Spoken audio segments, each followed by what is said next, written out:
The needle pierced the delicate fabric as Sophia Reynolds winced at the stab of pain when it pricked her callous finger, drawing a tiny bead of blood. She didn't have time to nurse the wound, not with 3 torn dresses waiting for her attention before nightfall. The small cabin she called home in Cottonwood Springs, Arizona Territory, 1883, doubled as her workshop, with sunlight streaming through the lone window illuminating her work. It was hardly enough light, but lamp oil cost money she didn't have to spare. 23-year-old Sophia had built her meager existence on repairing the town's clothing, a skill her mother had taught her before consumption had stolen both her parents 3 winters ago. The sewing work barely kept a roof over her head and food in her belly, but she managed just barely. "Almost done," she whispered to herself, tying off the final stitch on Mrs. Henderson's Sunday dress. The tear had been substantial, caused by the woman's hasty exit from a wagon. Sophia had reinforced the mending with an extra layer of fabric from her dwindling supply, ensuring the repair would last longer than her usual work. Her gaze drifted to the remaining scraps of fabric in her basket, pitifully few. She would need to visit the general store soon, though the thought made her stomach clench. Mr. Walters had been increasingly reluctant to extend her credit until payment arrived from her customers. The knock at her door startled her so badly she jabbed the needle deep into her thumb. "Blast it all," she hissed, sucking on the wound as she rose from her chair. Her back ached from being hunched over for hours, and her eyes burned from strain. The sun was beginning its descent behind the mountains, casting long shadows across her small patch of dusty earth. She pulled open the door, expecting to see Mrs. Henderson inquiring about her dress, but instead found herself staring at the broad chest of a man she'd never seen before. Instinctively, she took a step back, her hand reaching for the door to close it again. "Evening, madam," the stranger said, removing his hat to reveal hair the color of sun-bleached wheat. "Name's Matthew Vance. Just rode into town." Sophia eyed him warily. Standing well over 6 feet tall with shoulders that nearly filled her doorframe, his presence was imposing, though his expression seemed earnest enough. His clothes were trail-worn, but of good quality, not a drifter then, but not local either. "How can I help you, Mr. Vance?" she asked, keeping her voice even despite her wariness of strangers. "I heard in town you're the one to see for mending," he said, reaching into his saddlebag. "Got myself in a bit of trouble with some thorny brush on the ride-in." He pulled out a shirt with a long tear down one sleeve. The fabric was finer than most she worked with. Something unexpected caught her eye, however. Tucked beneath his arm was a wrapped parcel that bore the unmistakable shape of fabric bolts. "I can fix it," she said, calculating in her head what to charge him. Travelers sometimes paid better than locals, not knowing the going rates. "It'll be 50 cents, ready by tomorrow noon." Matthew smiled, the corners of his eyes crinkling. "Fair enough." He handed over the shirt, but made no move to leave. Instead, he shifted the parcel under his arm. "I've also got these if they might interest you." "What might those be?" Sophia asked, curiosity momentarily overcoming her caution. "Came across a merchant heading back east who had these left from a failed delivery. Thought they might fetch a fair price somewhere." He unwrapped the parcel to reveal 3 bolts of fabric, one a rich indigo cotton, another a delicate floral calico, and the third a sturdy muslin in cream. Sophia's fingers itched to touch them, but she restrained herself. "I'm afraid I couldn't possibly afford." "I'm not looking to sell them, exactly," Matthew interrupted. "More like a trade." "A trade?" Her eyebrows rose. "What could I possibly have that would interest you?" Matthew glanced past her at the small cabin. "Been on the trail for 3 weeks. Looking for a place to stay for a spell, and a few home-cooked meals wouldn't go amiss. Town's boarding house is full up with railway surveyors." Sophia's cheeks flushed at the impropriety of the suggestion. "Sir, I couldn't possibly. I'd sleep in the barn out back," he clarified quickly, pointing to the small structure that had once housed her father's mule. Just need a place to catch my breath before moving on. Week at most. Sophia hesitated, looking between the fabric worth more than she'd earn in 2 months and the stranger's face. There was something honest in his blue eyes, something that didn't set off the warning bells that had kept her safe these past years. 1 week, she said finally, and you'll need to help with the firewood and any heavy lifting that needs doing. Matthew's smile broadened. Yes, madam. That's more than fair. He handed over the fabric bolts as if they were of little consequence. I'll get my horse settled, if that's all right with you. As he turned away, Sophia called after him. Supper's at 6, Mr. Vance. Don't be late. She closed the door, leaning against it as she clutched the fabric to her chest. The sudden windfall seemed almost miraculous. With these materials, she could make new dresses to sell rather than just mending old ones, perhaps even enough to pay off her tab at the general store. But the presence of a stranger on her property for a week? The town would talk, no doubt about that. She'd have to be careful to maintain appearances. Sophia set the fabric on her work table, running her fingers over the smooth cotton. Whatever complications came with Matthew Vance's presence, the opportunity was too good to pass up. The next morning came with the first light of dawn streaking through Sophia's window. She'd slept fitfully, unaccustomed to having another soul on her property.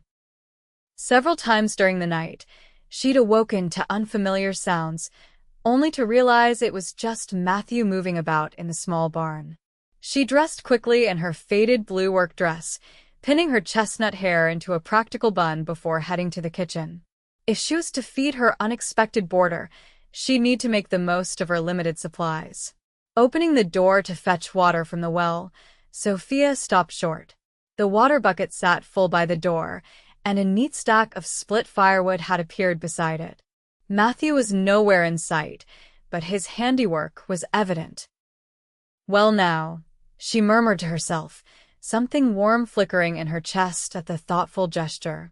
By the time she had biscuits in the oven and coffee brewing, the door opened without a knock, and Matthew ducked his tall frame into the cabin. He was freshly shaven, his hair still damp from washing. "Morning, Miss Reynolds," he said, his voice carrying the slight roughness of early waking. "Hope you don't mind the water and wood. Figured I'd make myself useful." "Thank you," she replied, somewhat stiffly. "Breakfast will be ready shortly." "I hope you like biscuits and gravy. It's what I had fixings for." "Sounds like heaven after weeks of trail food," he said, settling himself at her small table without invitation. There was something disarming about his ease, as if he belonged in her kitchen. Sophia busied herself finishing the gravy, aware of his eyes on her back. "What brings you to Cottonwood Springs, Mr. Vance?" she asked, desperate to fill the silence. "We're not exactly on the main trails." "Looking for somewhere to put down roots," he answered, surprising her. "I've been wandering since the war ended, working cattle drives and odd jobs. Getting tired of never seeing the same sunset twice." Sophia turned to look at him, gravy spoon in hand. "You fought in the war?" He didn't look old enough to have been more than a boy during the conflict. "Joined up in '63, when I was 18, he said, his expression clouding briefly. "Saw more than I care to remember before it was done." That would make him around 38, now older than she'd guessed, though the life of a cowboy aged a man quickly. Still, he carried himself with a vitality that spoke of strength rather than weariness. "I lost my brother at Gettysburg," she offered, not entirely sure why she was sharing this with a stranger. Matthew nodded, understanding in his eyes. "Lost my best friend at Vicksburg. Nasty business, all of it." The moment hung between them, a shared recognition of loss that needed no further words. Then Sophia turned back to the stove, pulling the biscuits from the oven just as they reached golden perfection. They ate in companionable silence, Sophia surprised at how comfortable it felt to have another person at her table after so long alone. When Matthew finished his second helping, he pushed back from the table with a contented sigh. "Best meal I've had in years, Miss Reynolds." You've more than earned that fabric already. Sophia, she said impulsively. If you're staying a week, you might as well call me Sophia. His smile was warm. Sophia it is, then.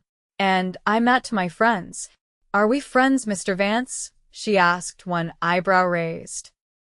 He chuckled, a rich sound that filled the small cabin. Not yet, perhaps. But I aim to be useful enough that you might consider it by the time I leave. With that, he stood and picked up his hat. Any particular chores need doing today? That fence out back looked like it could use some attention. Sophia blinked, surprised at his observation. The fence had been leaning precariously for months, but she hadn't had the strength or tools to fix it properly. The fence would be wonderful, if you're sure you don't mind, she said. Not at all. Keeps my hands busy. He headed for the door, then paused. I noticed your roof has a spot that might leak when the rains come.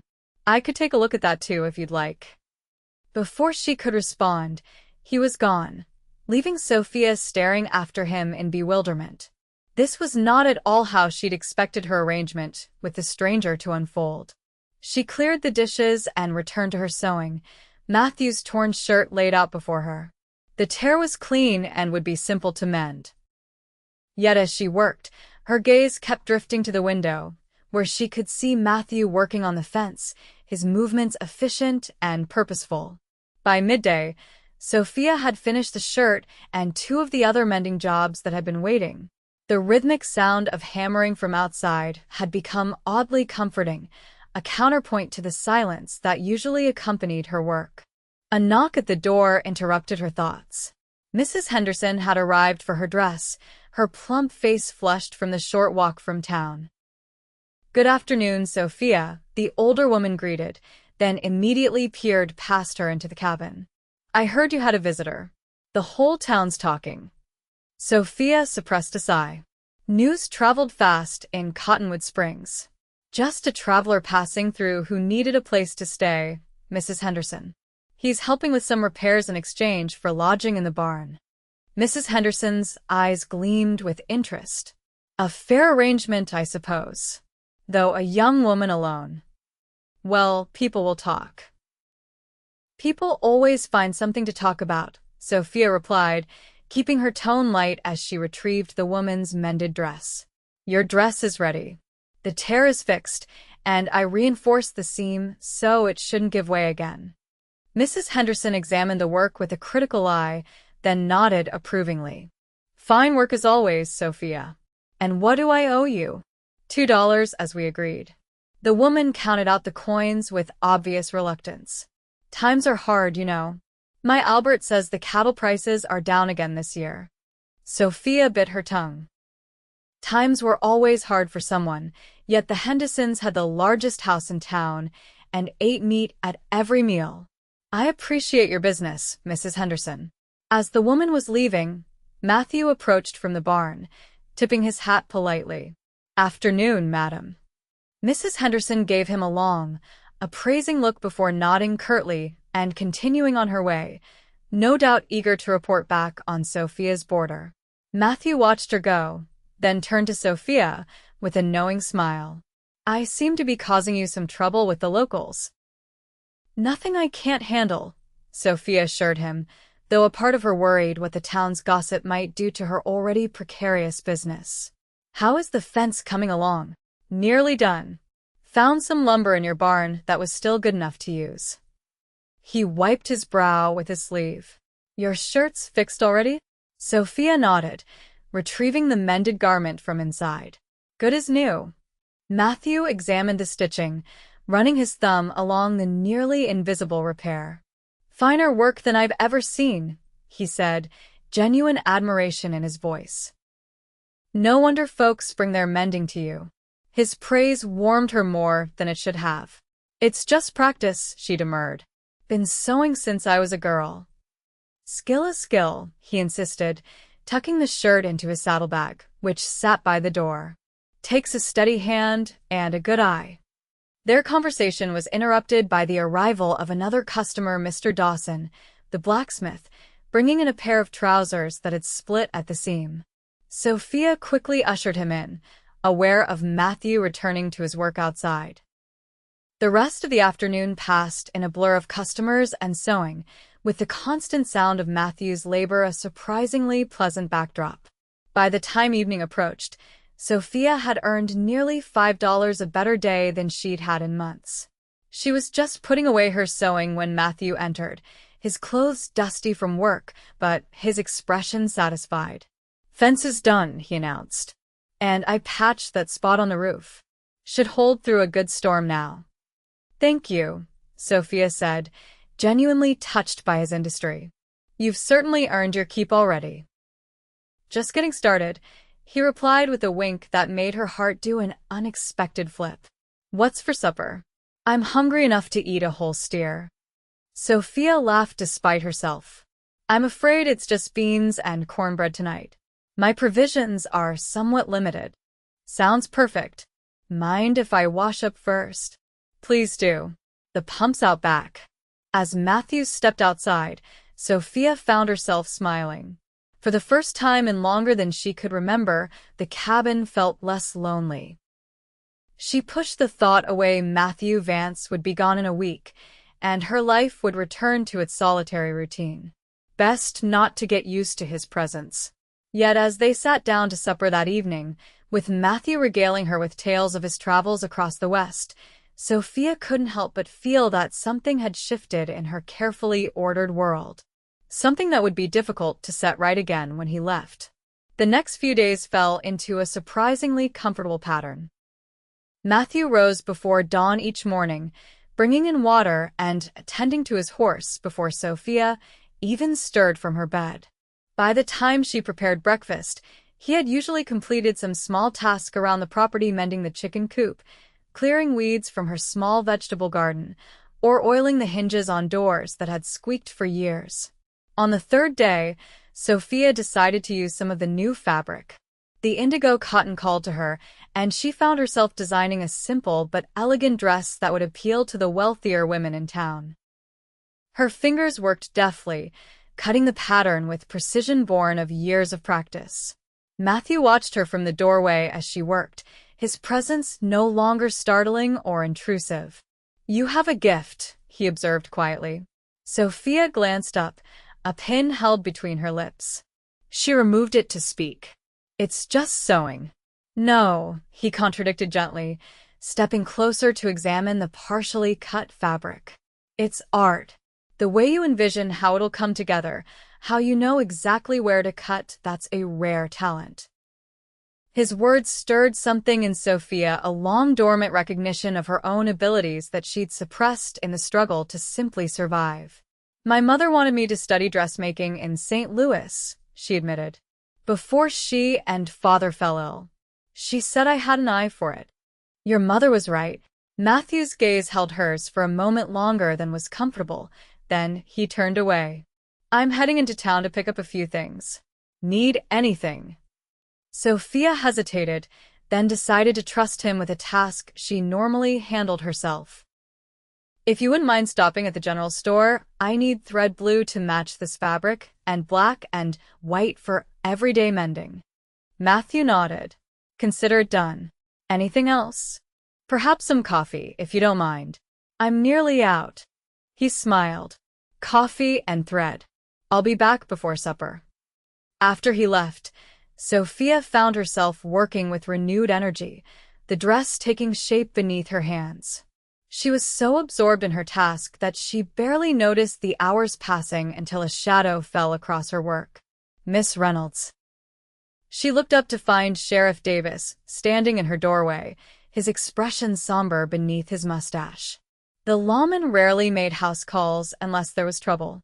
"Sheriff," she acknowledged, setting aside her sewing. "What brings you by?" "Heard you've got a stranger staying on your property," he said without preamble.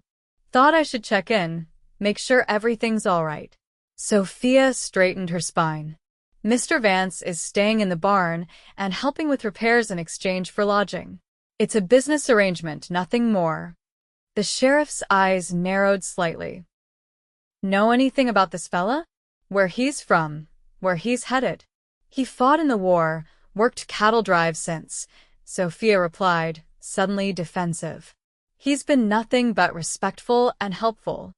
That may be, the sheriff conceded, but we've had reports of a man matching his description asking questions over in Silver Creek about land sales and bank holdings. Some folks think he might be scouting for a gang. Sophia's heart stuttered. That's ridiculous. He's just a cowboy looking to settle down. Maybe so. Sheriff Davis didn't sound convinced. But you keep your eyes open, Miss Reynolds. And that shotgun of your father's loaded. Man shows up out of nowhere, bearing gifts and offering help might be too good to be true. After the sheriff left, Sophia sat still, her mind racing. Matthew had given her no reason to distrust him, yet the sheriff's warning had planted a seed of doubt. What did she really know about Matthew Vance, beyond what he told her? She was still mulling this over when Matthew returned, his arms laden with packages. Got your thread, he announced cheerfully, and the coffee. Also picked up some bacon and eggs for breakfast. Thought you might appreciate a change from biscuits. Sophia accepted the items, studying his face for any sign of deception. Thank you. That was thoughtful. Matthew's smile faltered at her cool tone. Something wrong? She hesitated, then decided directness was best. Sheriff Davis stopped by. Says you were asking questions in Silver Creek about banks and land sales. Matthew's expression shifted, not to guilt, but to understanding. Ah, I see. He set down his hat, gesturing to the table. Mind if we sit a moment? Think I owe you an explanation. Sophia nodded stiffly, taking a seat across from him. I wasn't entirely forthcoming about my reasons for coming to this area, Matthew began, his voice steady. I am looking to settle down. That's true enough. But I'm also looking for an investment. Investment. Sophia echoed. I've saved every penny I earned on the cattle drives for 15 years, he explained. Looking to buy land, maybe start a small ranch or farm.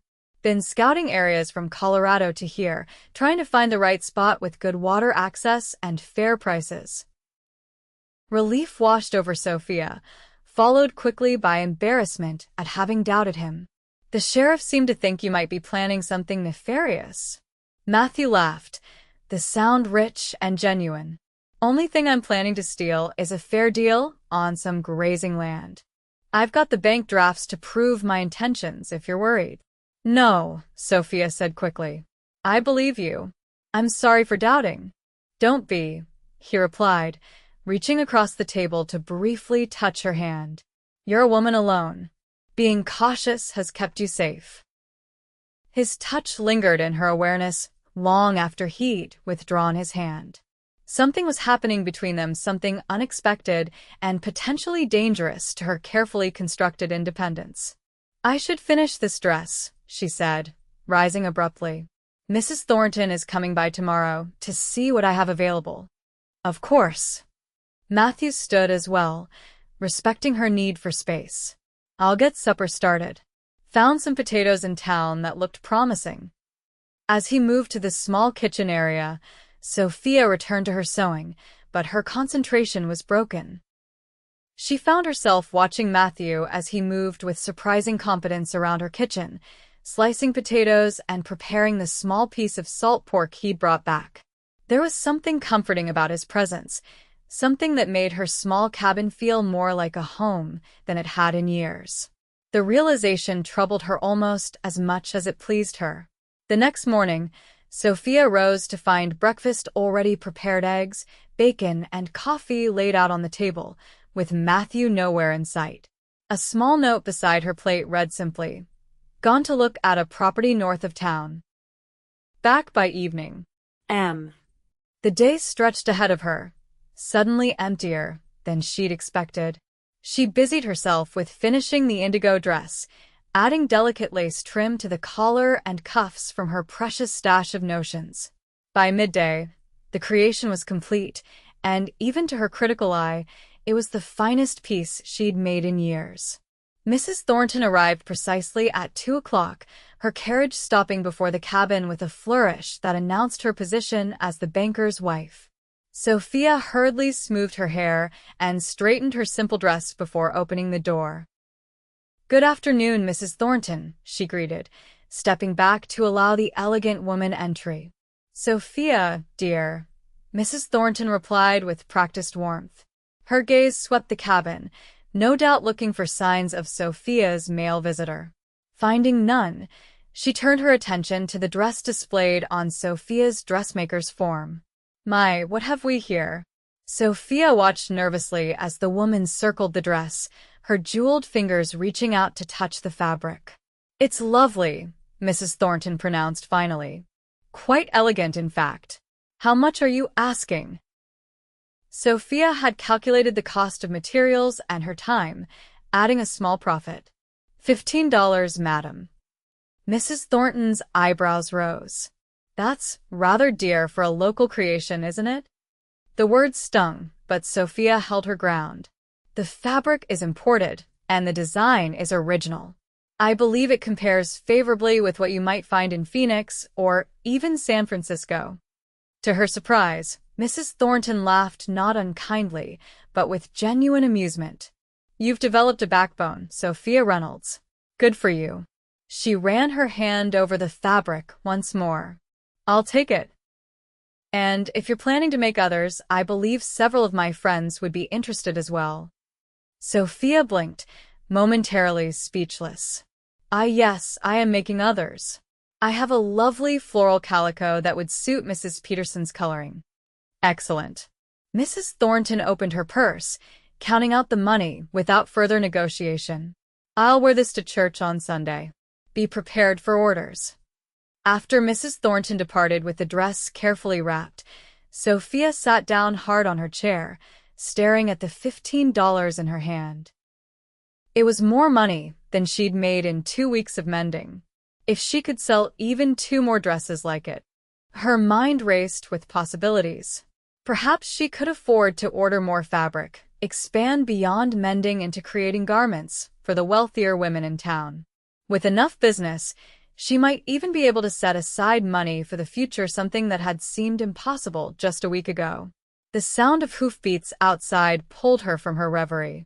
Matthew dismounted from his horse, his expression difficult to read as he approached the cabin. "How did it go?" she called, stepping onto the porch. "The land was promising," he replied, removing his hat as he came up the steps. "Good water, decent soil. But the owner's asking more than it's worth." "I'm sorry to hear that," Sophia said, genuinely disappointed for him. Matthew shrugged, his smile returning. "There are other properties. What about you? How was your day?" "I sold the dress," she told him, unable to keep the excitement from her voice. "For $15. "Sophia, that's wonderful." His enthusiasm matched her own, his eyes warm with genuine pleasure at her success. "I knew you had talent." "It's the fabric," she demurred, though pride swelled within her. "The quality makes all the difference."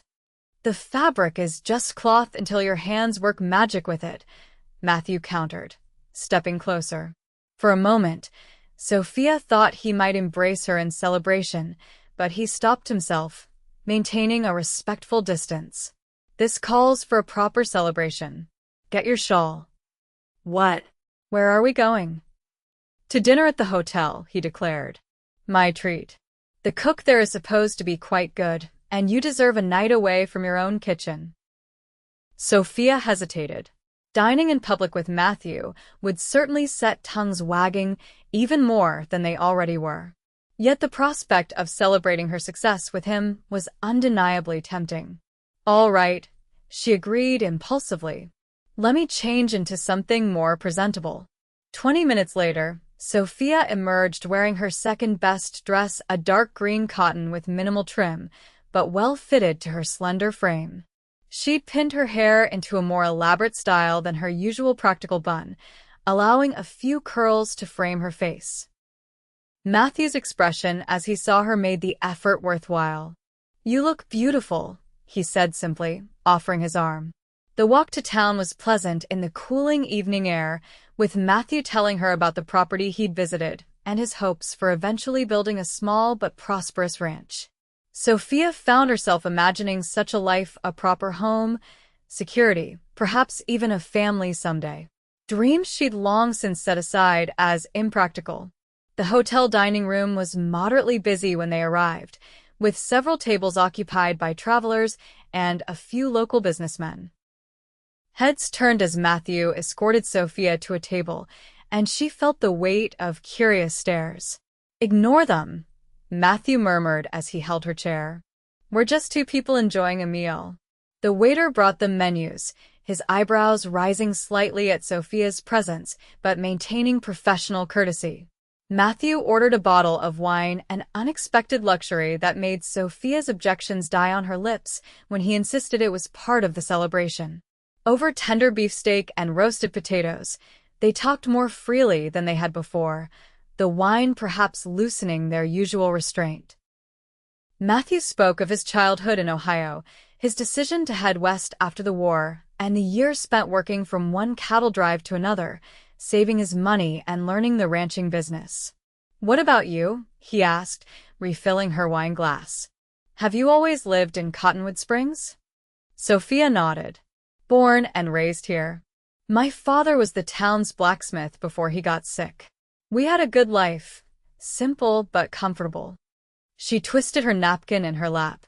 "After my parents died, I sold the smithy to pay their medical debts, kept the cabin and made do with sewing." "That couldn't have been easy," Matthew observed, his eyes gentle. "It wasn't," she admitted. "There were times I thought about selling everything and moving to a larger town, maybe finding work in a dressmaker's shop. But this is home, for better or worse." "And now, what would you do if you could choose anything?" The question caught her off guard. It had been so long since she'd thought beyond immediate survival that imagining other possibilities seemed almost dangerous. "I'd like to have my own shop," she said finally. "A proper dressmaking business, not just mending in my cabin. Maybe even hire an apprentice someday."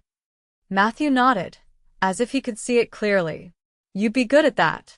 Teaching others, building something lasting." Their eyes met across the table, and Sophia felt a connection that transcended their short acquaintance, as if Matthew truly saw her, not just the struggling seamstress, but the woman with dreams and capabilities beyond her current circumstances. The moment was broken by the approach of Sheriff Davis, who stopped beside their table with deliberate casualness.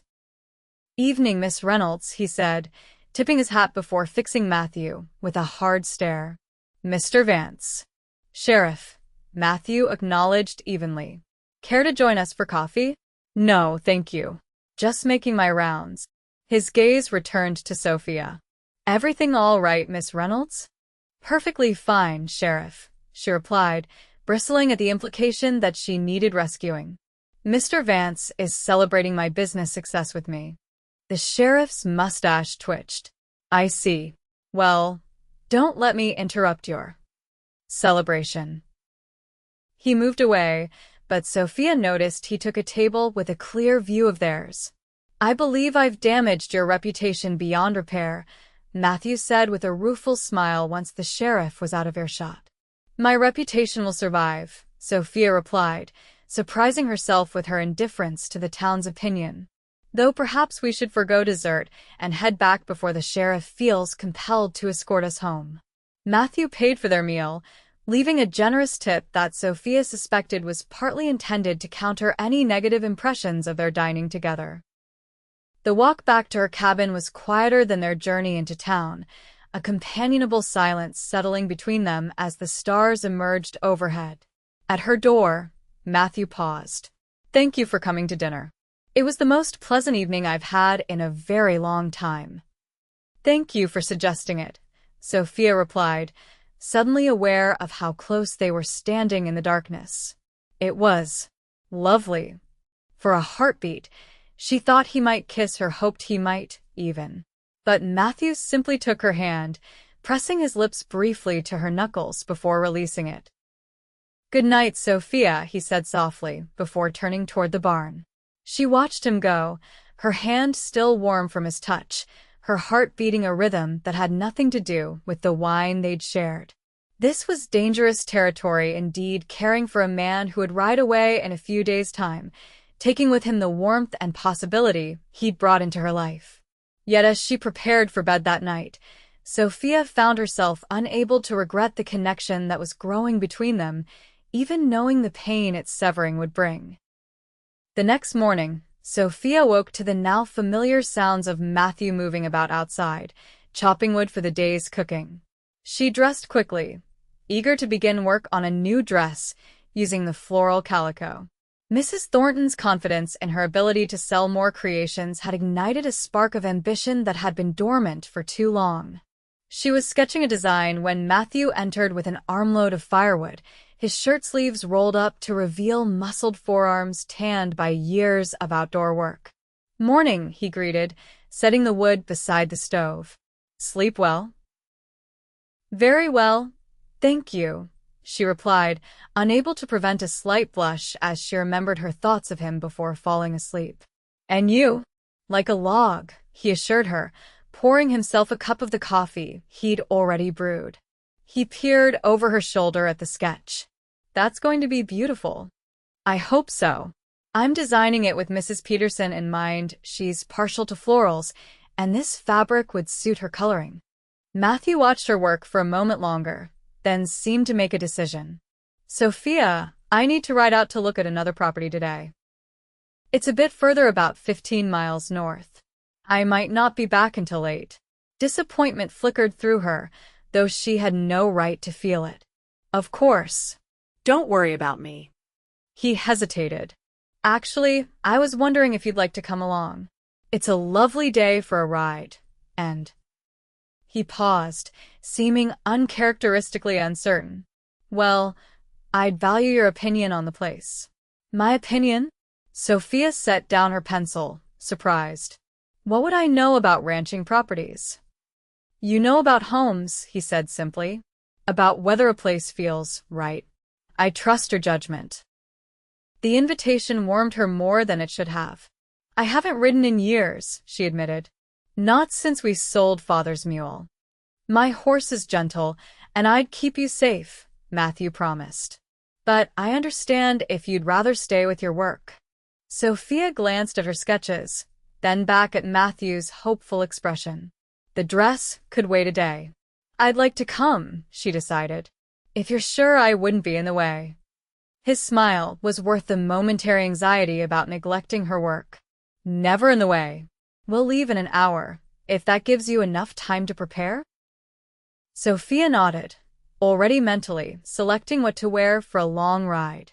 As Matthew left to ready his horse, she set aside her sewing tools and hurried to change into her sturdiest skirt and boots. An hour later, she found herself perched somewhat precariously in front of Matthew on his sturdy bay gelding, his arms around her as he held the reins. The arrangement was scandalously intimate, her back pressed against his chest, his breath occasionally stirring her hair when he leaned forward to speak. "Comfortable?" he asked as they set out, keeping the horse at a gentle walk. "Yes," Sophia replied, though comfortable wasn't quite the right word for the flutter of nerves she felt at their proximity. "It's been so long since I've been beyond the town limits." "That's a shame," Matthew said, his voice close to her ear. "There's beautiful country all around here." The day was indeed perfect for riding clear blue skies with just enough breeze to keep the heat at bay. As they left Cottonwood Springs behind, the landscape opened up into rolling hills dotted with juniper and pine, with distant mountains creating a dramatic backdrop. Matthew kept up a steady conversation, pointing out features of the landscape and sharing stories of his travels that had Sophia alternating between laughter and amazement at the breadth of his experiences. The time passed quickly, and she found herself relaxing into his secure embrace, enjoying the rhythm of the horse's gait and the changing scenery. "There it is," Matthew said finally, pointing to a small valley ahead where a simple cabin stood beside a clear stream, surrounded by good grazing land. "The Jackson place. Owner died last winter, and his widows moved back east to live with her daughter." They approached slowly, taking in the property. The cabin was weathered but solidly built, with a small barn and corral nearby. A kitchen garden, now overgrown, lay to one side, and fruit trees bordered the stream. "It's lovely," Sophia said as Matthew helped her dismount. Her legs felt unsteady after the long ride, and she was grateful for his steadying hand at her waist. "Let's look around," he suggested, tying the horse to a hitching post that had seen better days. They explored the property together, Matthew examining the structures and fences with a critical eye, while Sophia found herself drawn to the cabin itself.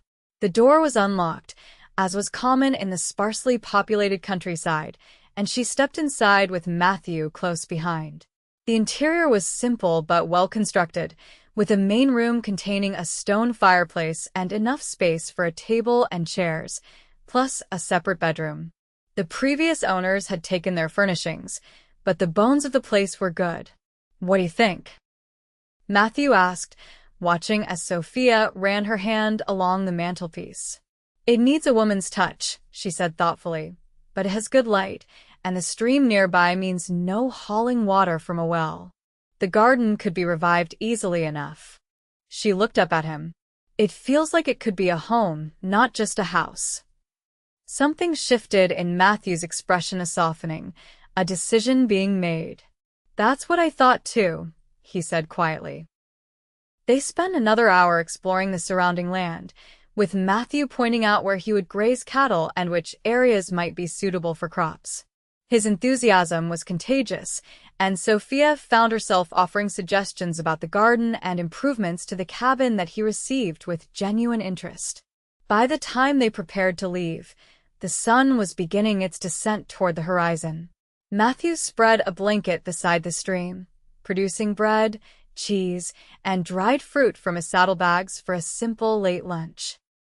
"I'm seriously considering making an offer," he told her as they ate. "The price is fair, the water rights are solid, and there's enough land to start a modest herd." "It seems perfect for what you want," Sophia agreed, though the thought of him settling just 15 miles away stirred complicated feelings. Close enough to visit, perhaps, but their lives would still be separate.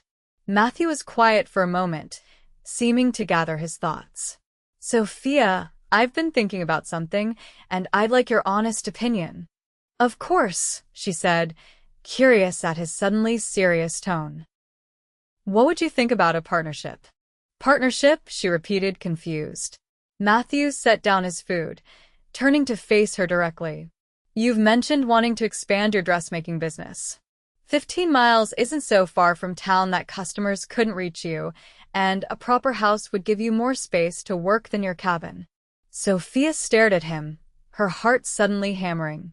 "What exactly are you suggesting, Matthew?" He took a deep breath. "I'm suggesting that perhaps we could help each other achieve what we want. I need someone who understands making a house a home, who could help build something lasting. You need space and security to pursue your talents." His eyes held hers steadily. "I'm not proposing marriage, not yet. That would be presumptuous after so short an acquaintance. But I am proposing a business arrangement that could benefit us both, with the possibility of more if we find ourselves compatible over time." Sophia was speechless, her mind racing. The proposal was practical, even sensible in a frontier way, yet it contained an emotional element that both thrilled and terrified her. "This is unexpected," she managed finally. "I know," Matthew acknowledged, "and I don't expect an answer today. It's a big decision. But I wanted you to see the place, to know what I'm thinking." "Why me?" The question escaped before she could stop it. "You could find a woman in any town who'd be happy to marry a man with property and prospects." Matthew's expression softened. "Because in the short time I've known you, I've seen your strength, your talent, your determination. Because you make me laugh and think and want to be better." He reached for her hand, holding it gently. "Because when I imagine building a life here, I can't picture it without you in it." The sincerity in his voice made her breath catch. This wasn't a declaration of undying love. They'd known each other less than a week, but it was an honest recognition of potential, of possibilities that could grow into something deeper with time. "I need to think," she said finally.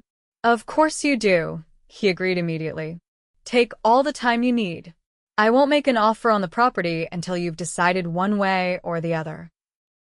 They packed up the remains of their meal in thoughtful silence, each contemplating the conversation that had just altered the landscape between them.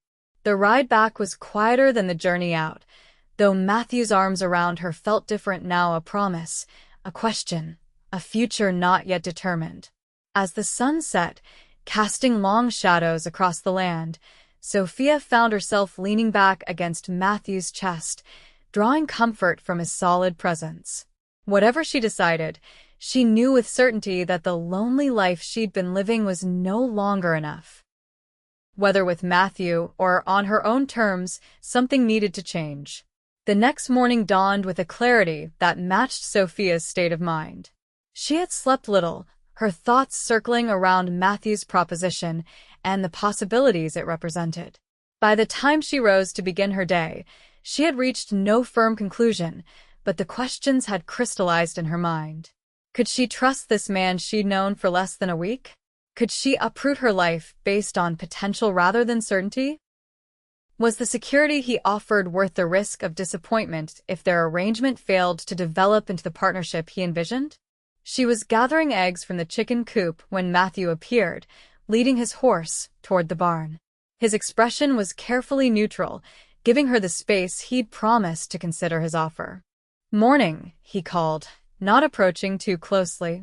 "Thought I'd clean out the barn today, as a thank you for your hospitality." Sophia nodded, grateful for his tact. "That would be kind, thank you."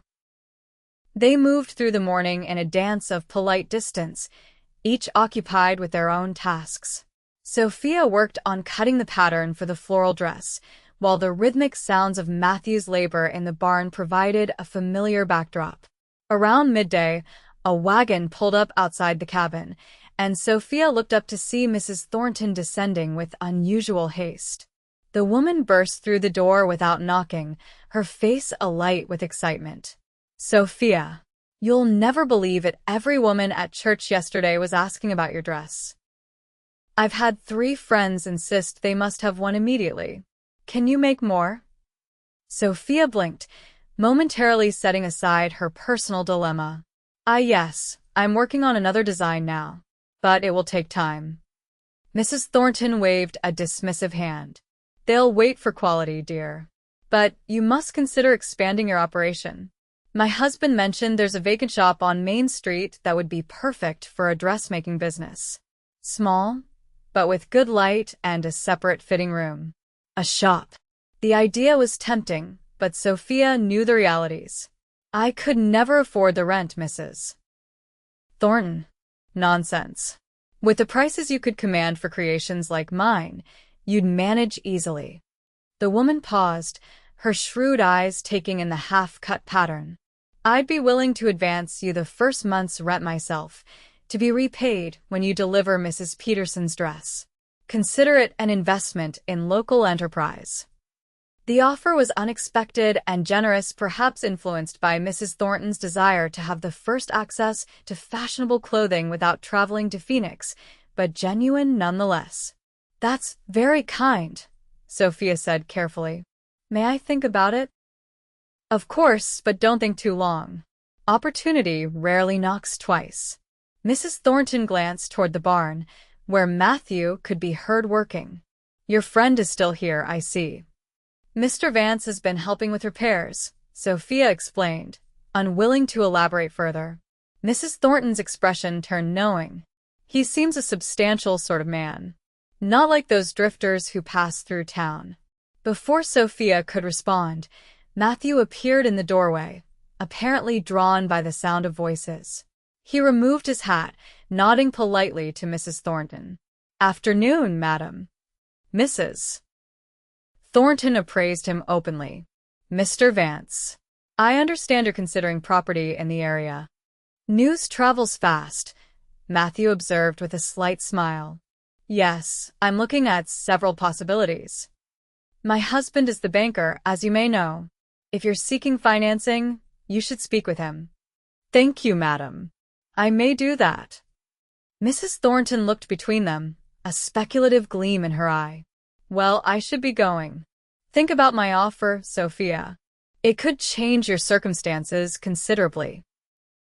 With a meaningful look that encompassed them both, she swept out as dramatically as she'd arrived. In her wake, silence fell between Sophia and Matthew. He leaned against the doorframe, watching her with quiet intensity.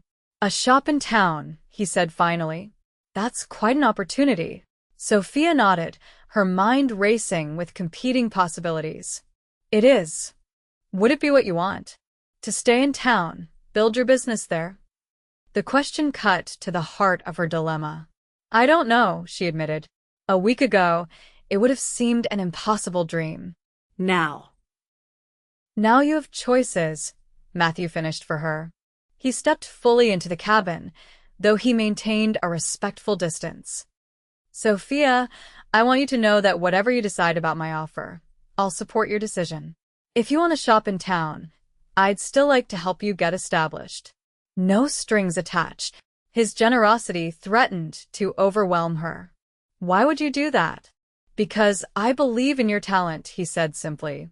And because I care for you, whether or not you choose to care for me in return. The honesty in his voice broke something loose in Sophia's chest of fear she'd been carrying so long she'd ceased to notice its weight. The fear of depending on anyone, of allowing herself to need another person after losing her family. I do care for you, she admitted, the words feeling like stepping off a precipice. That's what frightens me. It's happened so quickly. Matthew's expression softened. It has. But sometimes life changes course in an instant. When I rode into Cottonwood Springs, I was looking for land, not. He gestured between them. Not this. Not you. But now I can't imagine finding the right place and not sharing it with you. He stepped closer, closing the distance between them. I'm not asking for certainty, Sophia. Just willingness to see where this might lead.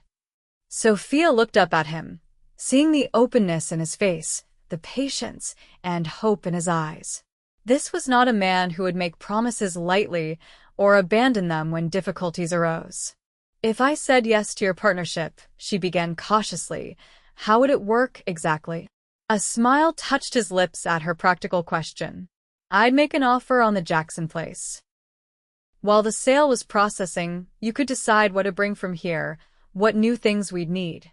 I'd fix up the cabin before you moved in, make sure it was comfortable. And sleeping arrangements. The blunt question brought color to her cheeks, but she needed clarity. Separate rooms, Matthew assured her immediately. Until, or unless our partnership becomes something more. I'd court you properly, Sophia. No rushing, no pressure. Relief and something like disappointment mingled in her response. That seems sensible. I try to be sensible, he said with a hint of humor. Though meeting you has tested that quality significantly. The lightness in his tone eased some of her tension. And my work? You mentioned space for dressmaking. The second bedroom could be converted to a workroom with good light, he suggested. And, perhaps, eventually a proper addition built on. You could take orders from town, maybe even hire help as your business grows. The vision he painted was appealing, a compromise between Mrs. Thornton's offer and continuing her solitary existence. A chance to pursue her craft with security and support, while building something meaningful with a man who respected her abilities. I think, Sophia said slowly, reaching a decision, that I would like to see this partnership of yours unfold. Matthew's smile bloomed fully, transforming his face. You'll come to the Jackson place? Yes, she confirmed, her own smile growing to match his. Though I reserve the right to change my mind if the reality doesn't match your promises. Fair enough, he agreed, reaching for her hands. When she gave them, he held them gently between his own. Thank you for trusting me with this chance. Thank you for offering it, she replied, feeling both terrified and exhilarated by her decision. For a moment they stood there, hands clasped, the future opening before them like the vast western sky full of possibility and light. Then Matthew raised her hands to his lips, pressing a kiss to her knuckles that felt like a seal on their agreement. "I should ride into town," he said, reluctantly releasing her. "See about making an offer on the property. Will you be all right here?" Sophia nodded, suddenly eager for him to secure their new beginning. "I'll be fine. I have a dress to finish." As Matthew rode away, Sophia returned to her sewing with renewed purpose. The path ahead was uncertain, full of risks and adjustments, but for the first time in years, it was also filled with hope. The following days passed in a whirlwind of activity. Matthew's offer on the Jackson property was accepted with surprising speed, the widow apparently eager to conclude her business in Arizona territory and return east. While he rode back and forth to town, handling paperwork and arranging for supplies to repair the cabin, Sophia divided her time between completing the floral dress and sorting through her possessions. She was surprised by how little she truly needed to keep. The cabin had been her parents' home, filled with their belongings and memories, but as she considered each item, she realized many held no meaning beyond habit. She found herself setting aside only what mattered most: her mother's Bible and wedding quilt, her father's pocket watch, the family portraits, and her sewing equipment.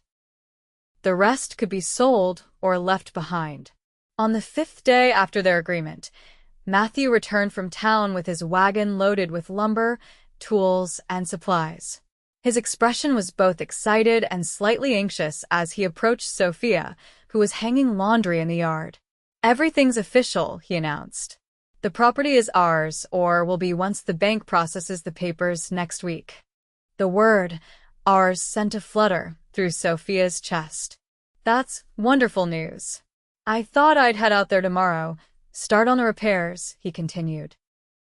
"The roof needs patching before the summer rains, and the corral fence won't hold livestock as it stands." "How long will that take?" Sophia asked, trying to envision the timeline for their new beginning. "A week, maybe 2 for the essential repairs," Matthew estimated. "I've hired 2 men from town to help with the heavy work." The practicality of his planning reassured her. This was not an impulsive adventure, but a carefully considered project. And then, he said with a smile that reached his eyes, "I'd come back for you if you're ready." The moment hung between them, weighted with significance. Once she moved to the Jackson place, now there would be no easy return to her solitary life. It was a commitment, if not a legal one yet. "I'll be ready," Sophia promised, surprised by her own certainty. That evening, as they shared what might be their last meal in her cabin for some time, a comfortable silence settled between them. Matthew would leave at dawn, and Sophia would remain to finish her business in town, delivering the completed floral dress to Mrs. Peterson, declining Mrs. Thornton's offer of a shop space with appropriate gratitude, and preparing for her new life. "I have something for you," Matthew said suddenly, reaching into his pocket. He withdrew a small wooden box, sliding it across the table to her. A partnership gift of sorts. Curious, Sophia opened the box to find a silver thimble nested inside, more elegant than her worn brass one, with delicate engraving around its surface. "It's beautiful," she said, touching it lightly. "I noticed yours was nearly worn through," Matthew explained. "Thought you might appreciate a new one for your work." The thoughtfulness of the gift moved her more than a more extravagant present would have.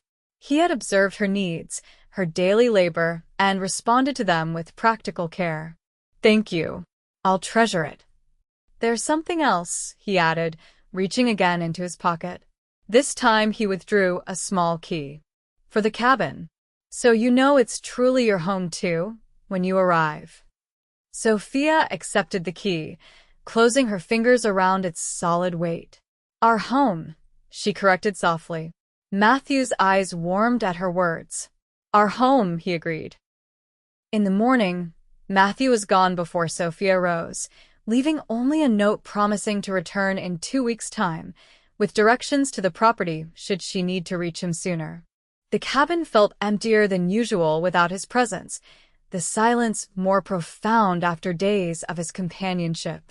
Sophia threw herself into her work, completing the floral dress with extra care and beginning another in the cream muslin. Word of her creations had spread further through town, and she found herself with more orders than she could possibly fulfill before her departure. She selected just 2 more to complete a dress for the mayor's daughter's upcoming birthday and a blouse for Mrs. Davis, the sheriff's wife, whose approval might help quiet any lingering gossip about her arrangement with Matthew. When she delivered the floral dress to Mrs. Peterson, the woman's delight was palpable. "It's the finest thing I've owned since leaving St. Louis," she declared, admiring her reflection in the mirror. "You've been hiding your talents all these years, Sophia." "Sometimes we don't recognize our own abilities until someone else believes in them," Sophia replied, thinking of Matthew's unwavering confidence in her skill. Mrs. Peterson gave her a shrewd look. "Speaking of which, I hear you're leaving us. Moving to the old Jackson place with that handsome cowboy of yours." News traveled impossibly fast in small towns. "Mr. Vance has purchased the property. Yes. I'll be joining him there to establish a dressmaking business serving the outlying ranches." It was the explanation she and Matthew had agreed upon, truthful in its essentials, while preserving her reputation as much as possible. Still, she knew gossip would follow, at least until their partnership either formalized into marriage or dissolved. "Well, you tell that man if he doesn't treat you right, half the women in this town will ride out there and give him what for," Mrs. Peterson said with surprising fierceness. "We need your skills too much to lose you to some scoundrel." Sophia laughed, touched by the protective sentiment. "I'll tell him, though I don't think it will be necessary." The days passed more quickly than she had anticipated. Between completing her sewing orders, packing her belongings, and making arrangements to sell what she wouldn't take, Sophia barely had time to second-guess her decision. Each night, she fell into bed exhausted but filled with a growing excitement about the future. On the 12th day after Matthew's departure, Sophia was startled by a knock at her door. She opened it to find Sheriff Davis standing there, his expression somber. "Miss Reynolds," he greeted, removing his hat. "Might I have a word?" Dread pooled in Sophia's stomach. "Of course, Sheriff. Please come in." The lawman stepped inside, glancing around at the half-packed crates and bundles. "I understand you're planning to leave town soon." "Yes," Sophia confirmed, her voice steady despite her unease. "I'm joining Mr. Vance at the Jackson property to establish my dressmaking business there." Sheriff Davis nodded slowly. "Miss Reynolds, I feel obligated to inform you that I've received some concerning information about your friend." Sophia's heart clenched. "What kind of information?" "A wire came in yesterday from Colorado. Seems a man matching Vance's description is wanted for questioning in connection with a bank robbery in Durango last year." "That's impossible," Sophia said immediately. "Matthew was working cattle drives then." "He has references, bank drafts. I'm sure he does," the sheriff interrupted, his tone gentler than his words. "But men can obtain such things through various means, not all of them honest." Sophia shook her head, refusing to believe it. "Have you spoken to him about this?" "Rode out to the Jackson place yesterday. He wasn't there, just the 2 men he hired working on the roof. Said he'd gone to Phoenix to purchase livestock and supplies." The information aligned with what Matthew had told her before leaving, that he would need to make a trip to Phoenix during the repairs, but the sheriff's suspicion cast it in a sinister light. "Sheriff, I appreciate your concern, but I know Matthew Vance is an honorable man." Sheriff Davis sighed. "I hope you're right, Miss Reynolds, but I'd advise caution. Perhaps delay your move until this matter is clarified." After the sheriff left, Sophia sat heavily in her chair, her mind racing. Could she have misjudged Matthew so completely? Was this all an elaborate scheme for purposes she couldn't fathom? No, she decided firmly. The man she'd come to know thoughtful, hardworking, honest in his intentions could not be the criminal the sheriff suspected. There had to be an explanation, perhaps a case of mistaken identity or malicious gossip. Still, doubt had been planted, and it grew in the silence of her cabin as the day faded into evening. By nightfall, Sophia had made her decision. Rather than waiting for Matthew to return as planned, she would travel to the Jackson place herself tomorrow. She needed to see their property with her own eyes, to reassure herself that everything was as he had promised. Morning brought clear skies and determination. Sophia arranged to ride with Mr. Jenkins, who delivered mail and supplies to the outlying ranches twice weekly. He was surprised by her request, but agreed to take her to the Jackson place on his route. The journey seemed both longer and more beautiful than when she'd ridden with Matthew. Without his arms around her, Sophia felt more aware of the distance stretching between town and her future home, of the commitment she was making to a life apart from the community she'd known since birth. As they crested the final hill overlooking the small valley, Sophia's breath caught.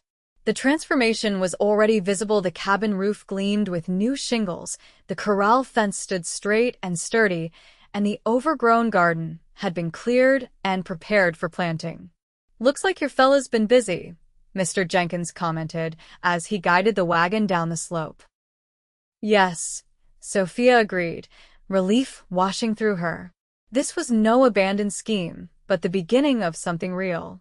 The hired men brothers named Thompson, she learned, greeted her with surprise but welcome, explaining that Matthew had indeed gone to Phoenix 3 days earlier and was expected back the following day.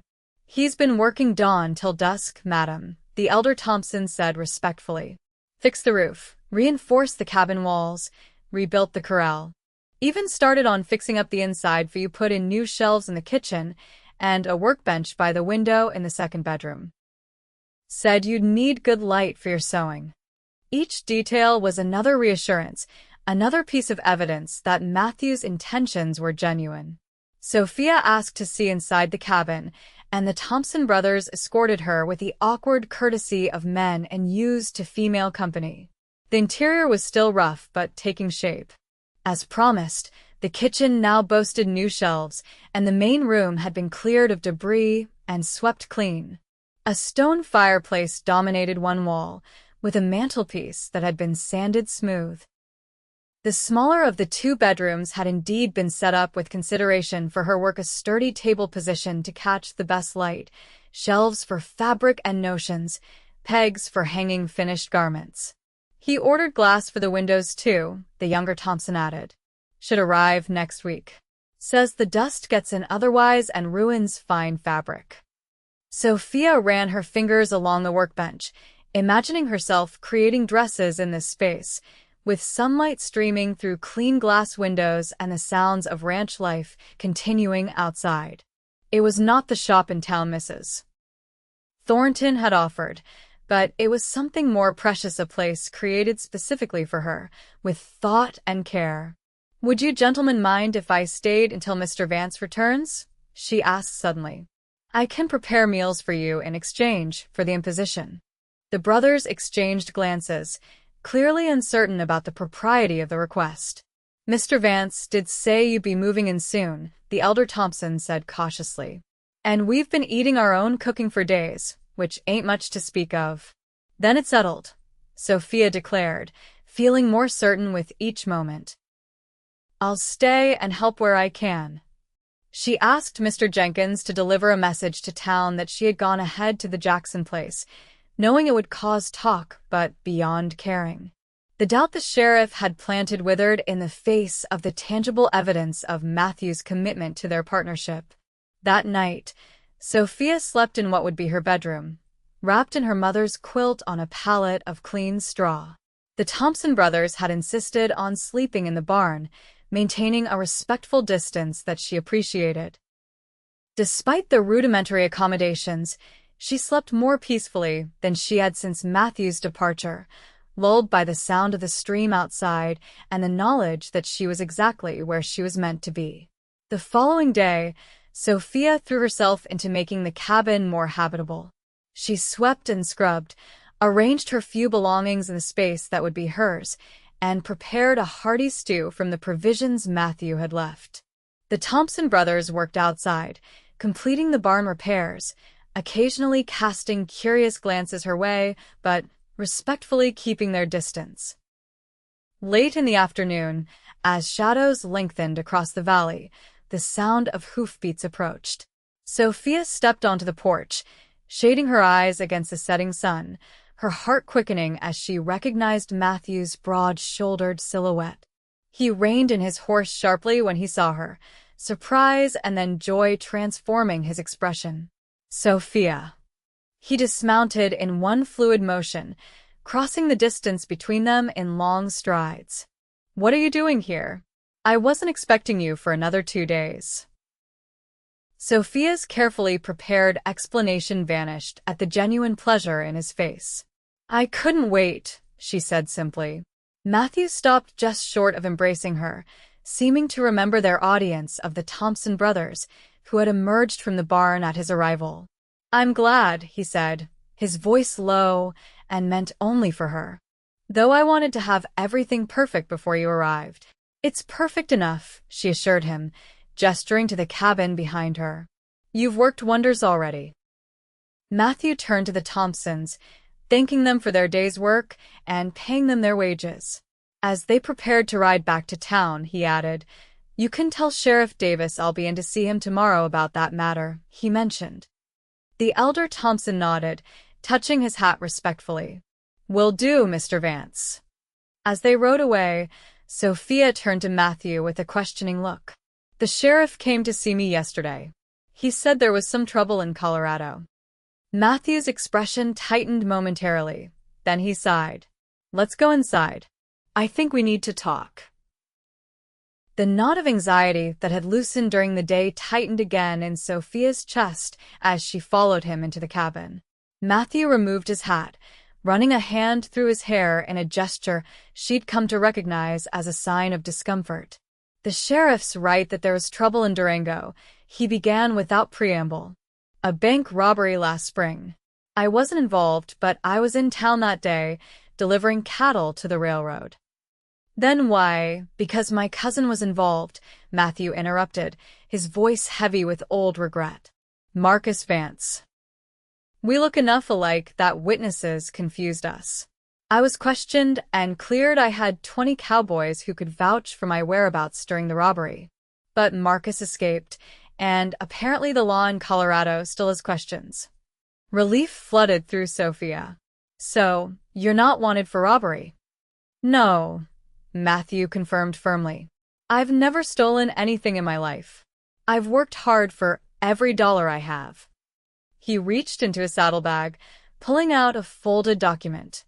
"This is a letter from the bank in Phoenix, confirming that my funds are legitimate, earned through years of cattle work. I got it today, knowing the sheriff might need convincing." Sophia took the letter, scanning it briefly before setting it aside. "I never really doubted you," she said. "Not in my heart. But the sheriff made it sound so concerning." "He was right to be cautious," Matthew acknowledged. "He's protecting the town and you. I respect that, even if it's inconvenient." His understanding, free from resentment, further confirmed what Sophia already knew, that this was a man of character, someone who saw beyond his own interests. "I should have told you about Marcus earlier," Matthew continued. "But it's not something I'm proud of, having family on the wrong side of the law. And I hoped it was all in the past." "Family isn't something we choose," Sophia said gently. "We can only be responsible for our own actions." Matthew's eyes warmed as he looked at her. "You're a remarkable woman, Sophia Reynolds." The moment stretched between them, full of unspoken feelings. Then Matthew seemed to collect himself, glancing around the cabin. "You've been busy today. The place looks different already." "Just a woman's touch," Sophia said lightly, though she was pleased he'd noticed. "The stew should be ready soon if you're hungry." "Starving," he admitted. "But first, I have something to show you." He led her outside to where his pack horse stood, still laden with purchases from Phoenix. Among the supplies were several bolts of fabric fine wool, cotton, and silk in an array of colors, along with a wooden crate that, when opened, revealed a brand new Singer sewing machine, its black enameled surface gleaming in the fading light. "Matthew," Sophia gasped, reaching out to touch the machine reverently. "This must have cost a fortune." "Worth every penny if it helps you build your business," he replied, watching her reaction with evident satisfaction. "The merchant in Phoenix said it's the latest model, more efficient than the older ones." Tears pricked at Sophia's eyes, not just at the extravagance of the gift, but at the belief in her abilities it represented. "Thank you," she whispered. "I don't know what else to say." "Say you'll stay," Matthew said, suddenly serious. "Not just for now, but for good." "I know it's soon, too soon, perhaps, but these past 2 weeks, working on this place with you in mind, I've become more certain than ever that this is right. That we're right." Sophia looked up at him, at the hope and vulnerability in his expression. "I think so too," she admitted. "I wouldn't be here otherwise." Relief washed over his features. "Then I have one more question." He reached into his pocket, withdrawing a small velvet pouch.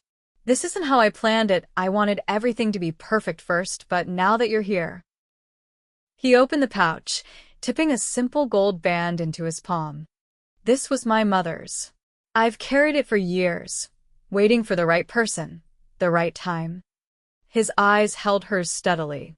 "I'm not asking for an immediate answer. Our original agreement still stands, separate rooms, proper courtship. But I want you to know my intentions. When you're ready, if you become ready, I want to make this partnership a marriage." Sophia stared at the ring, her heart pounding. The past week had been a whirlwind of decisions and changes, each step carrying her further from the safe but lonely life she'd known. Yet standing here, with Matthew looking at her with such earnest hope, she couldn't imagine wanting to return to that solitude. "Keep it safe for now," she said finally, closing his fingers over the ring. "Not because I doubt, but because some things should unfold in their own time. Let's build our home, establish our lives here. When the moment is right, ask me again." Matthew nodded, understanding and patience in his gaze. "I can wait," he promised, tucking the pouch back into his pocket. "We have all the time we need." As the sun set behind the mountains, casting golden light across their small valley, Sophia and Matthew returned to their cabin together. The future stretched before them, uncertain in its details but secure in its foundation of mutual respect, shared purpose, and growing affection. The weeks that followed saw the Jackson place renamed Vance Ranch by Matthew and promptly corrected to Vance Reynolds Ranch by Sophia, transformed from a neglected homestead into a thriving small ranch. The promised glass windows were installed, furniture was built or purchased, and the garden was planted with vegetables and herbs that quickly took root in the fertile soil beside the stream. Matthew acquired a small herd of cattle and 2 horses, along with chickens and a milk cow that Sophia named Daisy. The rhythms of ranch life established themselves: early mornings, days filled with purposeful work, and evenings spent in companionable conversation by the fire. Sophia's dressmaking business flourished beyond her expectations. Word spread quickly among the scattered ranches and farms that quality garments could be had without the journey to Phoenix, and women began arriving with orders and fabric, often staying for tea and conversation that eased the isolation of frontier life. The Singer sewing machine proved its worth many times over, allowing Sophia to complete in hours what would have taken days by hand. She developed a reputation for combining practical durability with touches of beauty that elevated her work above mere utility. Sheriff Davis, satisfied by Matthew's explanation and documentation regarding the Colorado incident, became a friend and occasional visitor, often bringing his wife for fittings and staying for supper. Mrs. Thornton, far from being offended by Sophia's rejection of her offer, became one of her most enthusiastic supporters, commissioning seasonal wardrobes and recommending her services to friends in neighboring communities. Through it all, Matthew maintained his promise of propriety, sleeping in the main bedroom while Sophia occupied the smaller room adjacent to her workspace. Their partnership deepened through shared labor and challenges a late frost that threatened the garden, a difficult calving that required both their efforts to save cow and calf, the roof leak that reappeared despite Matthew's repairs and necessitated a complete rebuilding of one section. They learned each other's strengths and weaknesses, preferences and habits. Sophia discovered that Matthew was a light sleeper who rose before dawn without complaint, but became irritable if dinner was delayed. Matthew learned that Sophia hummed when deeply concentrated on her sewing, needed solitude when creating new designs, and had an unexpected talent for coaxing growth from the most stubborn plants. 3 months after Sophia's arrival at the ranch, they hosted a small gathering to celebrate the successful completion of their first cattle drive. Just 15 heads sold to the butcher in Phoenix, but a milestone nonetheless. The Thompson brothers came, along with Sheriff and Mrs. Davis, the neighbors whose property adjoined theirs to the north, and even Mrs. Thornton and her husband, who made the journey from town with evident curiosity about their living arrangements. As twilight fell, Matthew lit lanterns around the yard, and someone produced a fiddle. Impromptu dancing began on the packed earth before the cabin, with couples swinging and turning beneath the stars. Sophia, watching from the porch, felt a contentment so deep it bordered on joy. "May I have this dance, Miss Reynolds?" Matthew appeared before her, hand extended, his expression warm in the lantern light. "You may, Mr. Vance," she replied, placing her hand in his. He led her into the circle of dancers, his arm around her waist as they joined the lively reel. Sophia had not danced since before her parents' illness, and she found herself laughing as Matthew guided her through turns and promenades, his movements surprisingly graceful for such a large man. When the music slowed to a waltz, he drew her closer, maintaining a respectful distance, but close enough that she could feel the warmth of his body, smell the clean scent of soap and sunshine that clung to his shirt. "Happy?" he asked softly, his eyes searching hers. "Yes," Sophia answered without hesitation. "More than I thought possible." Something shifted in Matthew's expression, a deepening, a decision. "Wait here," he murmured, releasing her as the music ended. He disappeared into the cabin, returning moments later.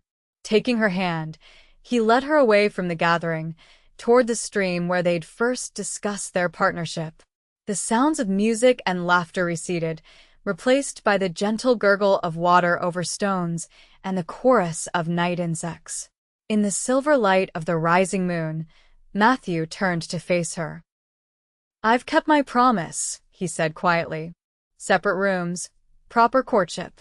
I've tried to show you through actions rather than words what kind of partner I would be." "You have," Sophia acknowledged, her heart beginning to race. "A better partner than I could have imagined." Matthew reached into his pocket, withdrawing the familiar velvet pouch. "The first time I offered this, you told me to keep it safe until the moment was right." He opened the pouch, the gold band gleaming in his palm. "Sophia Reynolds, I believe that moment has come. These past months have confirmed what I suspected from the start, that you are the woman I want to build a life with, to face challenges alongside, to share joys and sorrows with until the end of my days." He took a deep breath. "I love you, Sophia. Not just for your skills or strength or beauty, though I admire all those things. I love your determination, your gentleness, your integrity. I love the way you hum when you sew, and the way you refuse to give less than your best to anything you attempt." His voice grew husky with emotion. "I love the life we've begun to create together, and I want nothing more than to continue it as husband and wife. Will you marry me?" Tears blurred Sophia's vision, but she blinked them away, wanting to see his face clearly in this moment. "Yes," she said, her voice steady despite the emotion welling within her. Yes, Matthew Vance, I will marry you. Relief and joy transformed his expression as he slid the ring onto her finger. It fit perfectly, as if it had been made for her hand. It was my grandmother's before my mother's, he explained softly. She always said it should go to a woman of strength and substance. I'll wear it with honor, Sophia promised, looking down at the simple band that represented so much tradition, commitment, family past and future. Matthew raised a hand to her cheek, his touch gentle. May I kiss you, Sophia? I've wanted to since that first night we had dinner at the hotel. Please, she whispered, lifting her face to his. His lips met hers with restrained tenderness that quickly deepened into something more urgent as Sophia responded to his touch. His arms encircled her, drawing her against his chest as the kiss continued, expressing months of patient longing and newfound promise. When they finally parted, both breathing unevenly, Matthew rested his forehead against hers. We should return to our guests before they send a search party. In a moment, Sophia said, unwilling to break the intimacy of this private celebration. I want to remember everything about this night. They stood together by the stream, arms entwined, the ranch stretching around them in moonlit beauty, no longer just a property, but truly a home, built with shared labor and shared dreams. The future that had once seemed so precarious to Sophia now felt secure, not because all challenges had disappeared, but because she would face them with Matthew beside her. Later that night, after their guests had departed with congratulations and good wishes, Sophia stood at the window of her bedroom, looking out at the land that had become hers in more ways than one. The gold band on her finger caught the moonlight, reminding her of how far she had come from the desperate young woman who had pricked her finger while mending dresses in a lonely cabin. A soft knock at her door preceded Matthew's entrance. He had removed his boots but was otherwise still dressed, his expression a mixture of happiness and uncertainty. I thought you might like this, he said, holding out a small wooden box. An engagement gift. Sophia opened it to find a delicate silver scissors and matching needle case, clearly chosen to complement the thimble he had given her months before. They're beautiful, she said, touched by his thoughtfulness. I ordered them from San Francisco weeks ago, Matthew admitted. Been carrying them around, waiting for the right moment. Sophia set the gift carefully on her dresser, then turned back to him with a smile. You seem to have a talent for knowing the right moment. He stepped closer, his hand reaching for hers, thumb brushing over the ring. The preacher can come out from town next Sunday, if that suits you. Or we can wait longer, if you prefer. Sunday is perfect, Sophia decided. She had waited long enough for happiness. Matthew nodded, satisfaction in his eyes. Sunday it is, then.